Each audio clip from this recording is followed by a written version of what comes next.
Praise the lord అందరికీ. ఆలస్యమైన దేవుని వాగ్దానం విఫలం కాదు. ఆలస్యమైన దేవుని వాగ్దానం విఫలం కాదు. దేవుని సమయం కోసం నిరీక్షించు. ఎందుకు అనంటే ప్రియమైన సహోదర సహోదరులారా, ఈరోజు మనం మాట్లాడుకోబోయే విషయం చాలా మంది హృదయాలకు దగ్గరగా ఉంటుంది. ఎంతకాలం ప్రభువా? ఈ ఒక్క ప్రశ్న వెనుక ఎంతో బాధ ఉంటుందో మనకు తెలియకపోవచ్చు. ఎవరో ఒకరు ఉద్యోగం కోసం ఎన్నో సంవత్సరాలుగా ఎదురు చూస్తూ ఉన్నారు. ఎవరో ఒకరు తమ కుటుంబంలో ఒక సమస్య పరిష్కారం కోసం ప్రార్థిస్తూ ఉన్నారు. మరొకరు ఆరోగ్యం కోసం ప్రార్థిస్తూ ఉన్నారు. ఇంకొకరు వివాహం కోసం ఎదురు చూస్తూ ఉన్నారు. మరికొందరు గర్భఫలం కోసం ఎన్నో సంవత్సరాలుగా ప్రార్థిస్తూ ఉన్నారు. ఎవరో తమ పిల్లల కోసం ప్రార్థిస్తూ ఉన్నారు. ఎవరో ఒకరు అప్పుల కోసం బయటపడాలని ప్రార్థిస్తూ ఉన్నారు. మరొకరు ఎన్నో సంవత్సరాలుగా దేవుని వాగ్దానాలన్నీ పట్టుకొని జీవిస్తూ ఉన్నారు. అదేవిధంగా ప్రార్థిస్తూ ఉన్నారు, ఎదురు చూస్తూ ఉన్నారు. కానీ సమాధానం మాత్రం ఇంకా కనిపించడం లేదు. అప్పుడు మనసులో ఒక ప్రశ్న ఉంది, ప్రభువా నన్ను మర్చిపోయావా? నా ప్రార్థన నీకు వినిపిస్తుందా? ఇతరుల జీవితంలో మార్పులు వస్తున్నాయి, నా జీవితంలో మాత్రం ఎందుకు రావటం లేదు? ప్రియమైన వారులారా, ఈరోజు దేవుని వాక్యం ద్వారా ఒక మాట చెప్పాలని కోరుకుంటున్నాను. ఆలస్యం అనేది దేవుడు నిన్ను మర్చిపోయాడని అర్థం కాదు. మనకు కనిపించే ఆలస్యం వెనుక కూడా దేవునికి ఒక సమయం ఉంటుంది. మనకు అర్థం కాని కాలంలో కూడా దేవుడు పని చేయగలడు. మన కళ్ళకు ఏమి కనిపించినప్పుడు కూడా దేవుని చేయి పనిచేస్తూ ఉంటుంది. మనం దేవుని సమయాన్ని ఎందుకు అర్థం చేసుకోలేకపోతున్నామో మొదటిగా చూసుకున్నట్లయితే, మనిషిగా మనకు అన్నీ వెంటనే కావాలి. మనకు ఒక కోరిక వస్తే వెంటనే నెరవేరాలని అనుకుంటాం. ప్రార్థన చేస్తే వెంటనే సమాధానం రావాలని అనుకుంటూ ఉంటాం. ప్రభువా నేను అడిగినా ఇప్పుడు ఇవ్వాలి అని మన మనసు కోరుకుంటుంది. కానీ దేవుడు మన జీవితాన్ని మనం చూసే ఒక రోజు, ఒక నెల, ఒక సంవత్సరం పరిధిలో మాత్రమే చూడడు. మనకు ఈ రోజు మాత్రమే కనిపిస్తుంది. దేవునికి మన మొత్తం ప్రయాణం అంతా కూడా కనిపిస్తుంది. మొత్తం జీవితం, మన ఫ్యూచర్ అంతా కూడా నిర్ణయం చేసి ఉన్నాడు దేవుడు.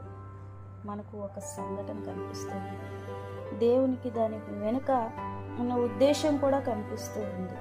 అందుకే కొన్ని సందర్భాల్లో మనం కోరుకున్నది ఆలస్యం అవుతుంది. అది దేవుని నిర్లక్ష్యం వల్ల కాదు. కొన్నిసార్లు మనం సిద్ధంగా ఉండకపోవచ్చు. కొన్నిసార్లు కొన్ని పరిస్థితులు సిద్ధంగా ఉండకపోవచ్చు. కొన్నిసార్లు మనం కోరుకున్న దానికంటే దేవుడు మన జీవితంలో మరింత లోతైన కార్యం చేయాలనుకోవచ్చు. అందుకే దేవునికి సమయం ఇవ్వడం చాలా గొప్పది. ఆ సమయాన్ని మనం కూడా నమ్మడం నేర్చుకోవాలి. అబ్రహాము జీవితం ఒకసారి ఆలోచించాలి. దేవుడు అబ్రహాముకు ఒక వాగ్దానం చేశాడు. అతని ద్వారా గొప్ప జనాంగం ఏర్పడుతుందని దేవుడు చెప్పాడు. కానీ ఆ వాగ్దానం వినగానే మరుసటి రోజే అన్నీ జరగలేదు. సంవత్సరాలు గడిచాయి, వయసు పెరిగింది, పరిస్థితులు మనిషి దృష్టిలో అసాధ్యంగా కనిపించాయి. అప్పుడు అబ్రహాము ఏమన్నాడో మనం ఊహించవచ్చు. ఇది ఎలా జరుగుతుంది? ఇప్పుడు నా వయసు ఎంత అయిపోయింది? ఇది నిజంగా జరుగుతుందా? అయినా దేవుని వాగ్దానాలు మారలేదు. దేవుని సమయం వచ్చినప్పుడు అసాధ్యంగా కనిపించిన పరిస్థితుల్లో కూడా దేవుడు తన మాటను నెరవేర్చగలడు. ఇక్కడ మనం నేర్చుకోవలసిన విషయం, పరిస్థితులను మారిన దేవుని మాట మాత్రం మారదు. మన పరిస్థితి దేవుని శక్తికి కొలమానం కాదు. మన వయస్సు దేవుని శక్తికి హద్దు కాదు.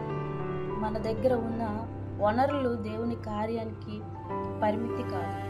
మనకు ఇక సాధ్యం కాదు అని అనిపించిన చోట కూడా దేవునికి మార్గం ఉండవచ్చు. హన్నా కథలో కన్నీళ్ళు మనం గమనించినట్లయితే, హన్నా గురించి మనం ముందే విన్నాం. కానీ ఆమె కథలో ఒక విషయం మన హృదయాన్ని తాకుతుంది. ఆమె కోరిక కేవలం ఒక కోరిక కాదు, అది ఆమె హృదయంలో ఉన్న లోతైన బాధ. ఆమె ప్రార్థించింది, ఏడ్చింది, మళ్ళీ వచ్చింది. ఆమెను చూసిన వారికి ఆమె బాధ పూర్తిగా అర్థం కాలేదు. కానీ దేవునికి తెలుసు, ఆమె ఎదురు చూసిన కాలం ఆమె జీవితంలో వృధా కాలం కాదు. ఆ కాలంలో ఆమె దేవునికి మరింత దగ్గరైంది. ఆమె తన హృదయాన్ని దేవుని ముందు పూర్తిగా కూడా కుమ్మరించింది. ఇక్కడ ఒక గొప్ప విషయం ఉంది. సమాధానం కోసం ఎదురు చూస్తున్న కాలం కూడా దేవునితో సంబంధం పెంచుకునే కాలంగా మార్చుకోవాలి. మనం ఏమీ జరగడం లేదు అనిపించే సమయాల్లో కూడా దేవుడు మనలో ఏదో చేస్తున్నాడేమో, మనలో ఏదో చూస్తూ ఉన్నాడేమో, మనకు బయటికి మార్పు కనిపించకపోయినా మన లోపల దేవుడు విశ్వాసాన్ని పెంచుతూ ఉండవచ్చు, మన సహనాన్ని పెంచుతూ ఉండవచ్చు, మన ప్రార్థన జీవితాన్ని బలపరుస్తూ ఉండవచ్చు. నీ ప్రార్థనకి ఇంకా సమాధానం రాలేదని, ప్రార్థన వృధా అయిందని కాదు. కొంతమంది ఇలా అనుకుంటున్నారు, నేను ఎంతకాలం ప్రార్థించాను, ఏమీ జరగలేదు, ఇక ప్రార్థించడం ఎందుకు అని అనుకుంటూ ఉంటారు. కానీ ప్రియమైన వారులారా, ప్రార్థన అంటే కేవలం మన కోరికను దేవునికి చెప్పడం మాత్రమే కాదు. ప్రార్థన అంటే దేవుని చేతుల్లో మన హృదయాన్ని పెట్టడం. ప్రభువా, నాకు కావలసింది ఇదే, కానీ నా జీవితాన్ని నీవే నడిపించు అని చెప్పగలగడం. అది నిజమైన విశ్వాసం. మనకు కావలసిన సమాధానం కనిపించకపోయినా దేవుడు మంచివాడే అని నమ్మడం. మనకు మార్గం కనిపించకపోయినా దేవునికి మార్గం తెలుసు అని నమ్మడం. దేవుని నిశ్శబ్దాన్ని తప్పుగా అర్థం చేసుకోకండి. దేవుని యొక్క మీ జీవితంలో కనిపించకపోయినా, ఆ సమస్యలో మీకు దేవుడు కనిపించకపోయినా దేవుడిని మాత్రం అపార్థం చేసుకోకండి. కొన్నిసార్లు దేవుడు మౌనంగా ఉన్నట్లుగా అనిపిస్తుంది. మన ప్రార్థనకి ఏ జవాబు లేదు, ఏ మార్పు కనిపించదు. అప్పుడు దేవుడు నాతో మాట్లాడటం లేదు అని అనుకోవచ్చు. కానీ నిశ్శబ్దం అంటే గైహాజరు కాదు, దేవుడు నీతో మాట్లాడకపోవడం కాదు. రాత్రి సమయంలో సూర్యుడు కనిపించడు, అందుకే సూర్యుడు లేడని అనుకోవడం మన అసమర్థత అవుతుంది. అలాగే మనకు దేవుని పని కనిపించడం లేదు, అందుకే దేవుడు లేడు అని కూడా మనం అనుకోవడంలో చాలా మూర్ఖత్వం దాగి ఉంది. దేవుడు కనిపించని చోట కూడా పని చేయగలడు. మన కళ్ళకు కనిపించిన విధంగా పరిస్థితులను సిద్ధం చేయగలడు. మనకు తెలియని మనుషులను మన జీవితాల్లోనికి తీసుకొని రాగలడు. మనకు తెలియని మార్గాలను తెరవగలడు. అందుకే దేవుని నిశ్శబ్దాన్ని నిరాకరణగా భావించుకోండి. ఇక ఆలస్యం ఎక్కువైంది అని అనిపిస్తూ ఉందా? ఈరోజు ఈ మాట ముఖ్యంగా నీకోసం. నీకు ఇలా అనిపిస్తూ ఉందా, ఇక నా వయసు దాటిపోయింది, ఇక నాకు అవకాశం ఉండదు, ఇక నా జీవితం మారదు, ఇక నా కుటుంబ పరిస్థితి బాగుపడదు, ఇక నా ప్రార్థనకు సమాధానం రాదు అని. అయితే నీ పరిస్థితిని గురించి నేను అబద్ధపు హామీ ఇవ్వను. రేపే నీ సమస్య పరిష్కారం అవుతుందని నేను చెప్పను. ఎందుకంటే సమయం దేవుని చేతిలో ఉంది. కానీ ఒక విషయం మాత్రం ధైర్యం చెప్పగలను, నీ ప్రస్తుత పరిస్థితిని నీ జీవితానికి చివరి అధ్యాయం అని నిర్ణయించుకో.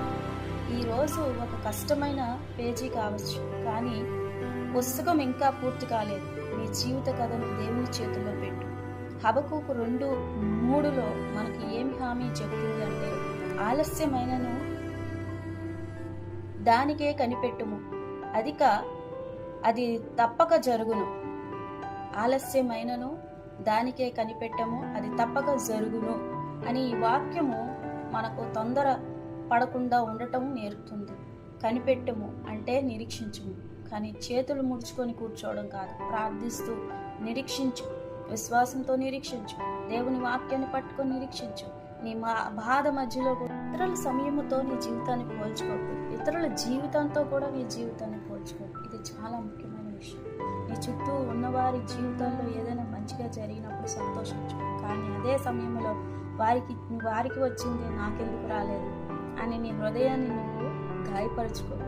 దేవుడు ప్రతి ఒక్కరి జీవితానికి ఒక టైం టేబుల్ ఇవ్వలేదు.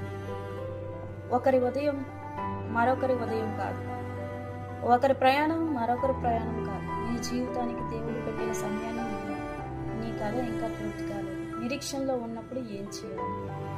మొదటిది ప్రార్థన ఆపండి. ప్రార్థనలోనే దేవుడు బలం పొందండి. రెండవది ఇతరులతో పోల్చుకోవద్దు. పోలిక ఆనందాన్ని దొంగలిస్తుంది. మూడవదిగా దేవుని వాక్యాన్ని పట్టుకోండి. మన భావాలను ప్రతిరోజు మార్చవచ్చు, కానీ దేవుని వాక్యం మారదు. నాలుగవదిగా దేవుని మీద నింద వేయకండి. మనకు అర్థం కాని విషయాలు దేవుడే కారణమని వెంటనే నిర్ణయించేయకండి.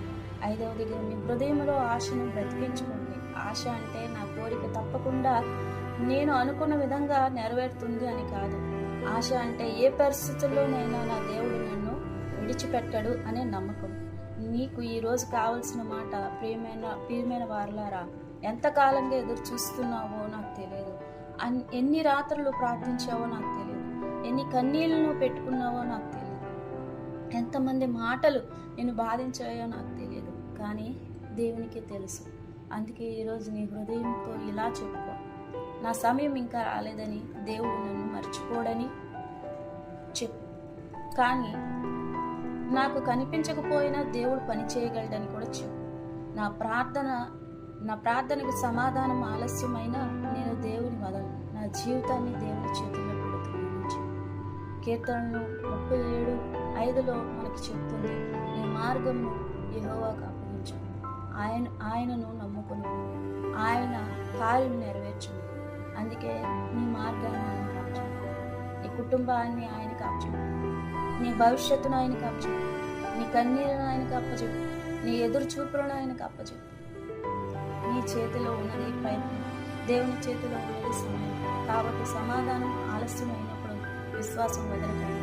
దేవుడు మౌనంగా ఉన్నప్పుడు ప్రార్థన ఆపకండి. దారి కనిపించినప్పుడు వెనక్కి తిరగకండి. ఎందుకంటే ఆలస్యమైన దేవుని వాగ్దానం విఫలమవుతాయి. నీకు ఈరోజు ఏమి కనిపించకపోయినా కానీ రేపటి గురించి దేవునికి తెలుసు. ఇప్పుడు అర్థం చేసుకోలేకపోవచ్చు, కానీ ఒకరోజు వెనక్కి తిరిగి చూసినప్పుడు ఆ కాలంలో కూడా దేవుడు నాతో ఉన్నాడు అని గ్రహించే రోజు రావచ్చు. కాబట్టి ఈరోజు హృదయాన్ని బలపరచు, ఎదురుచు, ప్రార్థించు, నమ్ము, నిరీక్షించు, దేవుని వదలకు. నీ కొరకు ఈ మాటలు నేను ముగిస్తూ నీ కొరకు నేను ప్రార్థన చేస్తూ ఉన్నాను. ప్రార్థనలో ఏకీభవిద్దామా? ప్రియమైన పరలోకపు తండ్రి, ఎన్నో రోజులుగా నీ సమాధానం కోసం ఎదురు చూస్తున్న ప్రతి ఒక్కరిని నీ చేతుల్లో పెడుతూ ఉన్నాం. ఎంతకాలంగా వారు ప్రార్థిస్తూ ఉన్నారో నీకు తెలుసు. ఎన్ని కన్నీళ్ళు వారు నీ దగ్గర వచ్చారో నీకు తెలుసు. వారి హృదయంలో ఉన్న కోరికలు నీకు తెలుసు. ప్రభువా, సమాధానం ఆలస్యం అవుతున్న సమయంలో నిరాశకు లోను కాకుండా వారి బలమైన విశ్వాసాన్ని ఇవ్వు తండ్రి. వారికి అర్థం కాని కాలంలో కూడా నేను నమ్మే కృపనివ్వు దేవా. ఇతరులతో తమను పోల్చుకోకుండా తమ జీవితాన్ని నీ చేతుల్లో పెట్టే మనసుని, వారి హృదయంలో చనిపోయిన నిరీక్షణను మళ్ళీ బలపరచు, బ్రతికించు. భయానికి బదులు విశ్వాసాన్ని, కన్నీళ్లకు మంచి సమాధానం, నిరీక్షణలో ఉన్న ప్రతి కుటుంబాన్ని కాపాడు. నీ చిత్తము, నీ సమయము, నీ మార్గము వారి జీవితాల్లో నెరవేరు. ఆలస్యమైన కనిపెట్టు అనే వాక్యాన్ని పట్టుకొని నిలబడే బలాన్ని వారికి యేసుక్రీస్తు నామములో ప్రార్థిస్తున్నాను.